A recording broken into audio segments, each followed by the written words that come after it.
कोल्हापुरातील दसरा चौकात आज ठाकरे गटाने असंवेदनशील वर्तन करणाऱ्या लोकप्रतिनिधींविरोधात अनोख्या पद्धतीनं मूक आंदोलन केलं आहे।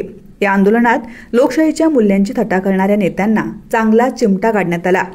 विधानसभेतील रमी खेळणारे कृषी मंत्री माणिकराव कोकाटे, वेटरला मारहाण करणारे संजय गायकवाड, बुवाबाजीला प्रोत्साहन देणारे भरत गोगावले, सभागृहात मारामारी करणारे गोपीचंद पडळकर आणि कोल्हापुरातील सरकारी जमिनींवर डोळा ठेवणारे राजेश क्षीरसागर यांच्यावर संतप्त टीका करण्यात आली। अशा विकृत वागणुकीच्या लोकप्रतिनिधींना आता जनता थारा देणार नाही, असा स्पष्ट इशारा ठाकरे गटाच्या वतीने जिल्हाप्रमुख रविकिरण इंगवले यांनी दिलाय। जंगली रम्मी बी आवना महाराज ही एक ॲड होती, ती ॲड सत्यात आणण्याचं काम माणिकराव कोकाटेंनी केलं।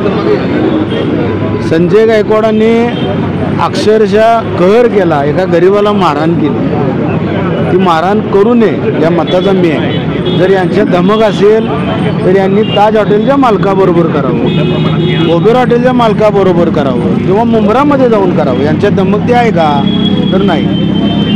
जे गोगावले आहेत ते तर खुलेआम म्हणजे ते ओमपट स्वा त्यांचं नाव पडलेलं आहे विधानसभेमध्ये, तर त्यांनी जर अक्षरशः अंधश्रद्धा निर्मूलन कायदावाल्यांनी किंवा अंधश्रद्धा निर्मूलनचे कार्यकर्ते त्यांनी जो गुन्हा दाखल करून यांना अरेस्ट केलं। असे कित्येक उदाहरण आहेत। आपले स्थानिक लोकप्रतिनिधी क्षीरसागर हे तर पूर्णपणे टक्केवारी घेणारे लोकप्रतिनिधी म्हणून घोषित आहेत। हा यांचा मिळता जुळता आलेख आणि हे मूक प्रदर्शन आम्ही महाराष्ट्र राज्यातील जनतेला आणि कोल्हापूर जनतेला दाखवलं की जेणेकरून यांचा माज कुठंपर्यंत गेलेला आहे हा या जनतेनं पाहावं।